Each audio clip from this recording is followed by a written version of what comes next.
I do think that America is going to have better trade deals and we're going to regain a lot of our manufacturing base. I do expect that that wall is going to be built. I didn't support Trump in the primary, I supported Rand Paul, so I just kind of stuck my finger in my mouth and just bit down real hard and voted, started supporting Trump. I'm trying to get younger people into the party, and I'm trying to get the party out of its there are some social conservative things that they just need to let go. Like I'm an atheist, and as a Republican atheists are heavily underrepresented. If they would just attach themselves to the monetary issues of private property rights and our Second Amendment rights, I think they could pull in a lot more people if they would just kind of distance themselves away from the Jesusy stuff. I play in Las Vegas and I do the casinos in Oklahoma. So I took 3 months because I was tired of playing. I couldn't do it anymore for a while. I put my guitars in my closet, couldn't stand staying in hotels. Got my property out in East Texas, so I can just sit there in peace. I have no neighbors. This is my first stop. I want to see all the stuff that the Romans built, aqueducts. I love Roman history.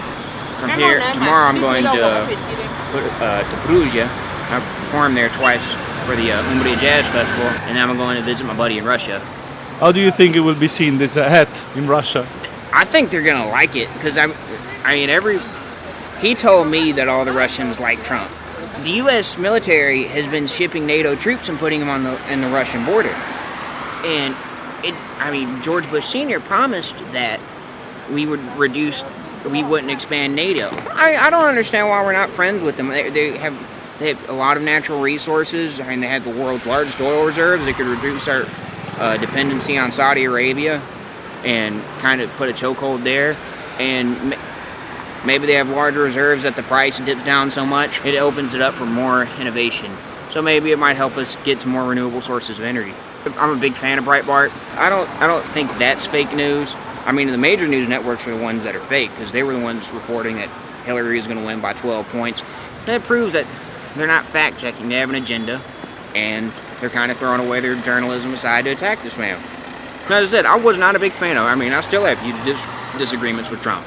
Many people here think that Trump is a racist, no? Well, because identity politics is really heavy in America right now, just because the left has used racist and used all of these things to kind of drive wedges. Because the heart of conservative ideology is we want to talk about private property rights. And we want to talk about things that transcend those ideas, but the left keeps on bringing it up. Everything's racist, everything's sexist. You can't broach certain issues like immigration without it being considered. There's a problem because you have an influx of workers that drive down wages for everybody else. If there were a bunch of white people in Mexico, that wouldn't matter. They have, the peso's really, really low. They come and work. They send money back. It takes money out of our money supply. So, it's an issue that has to be addressed. But no, I've met a lot of Mexicans and a lot of black people who voted for Trump.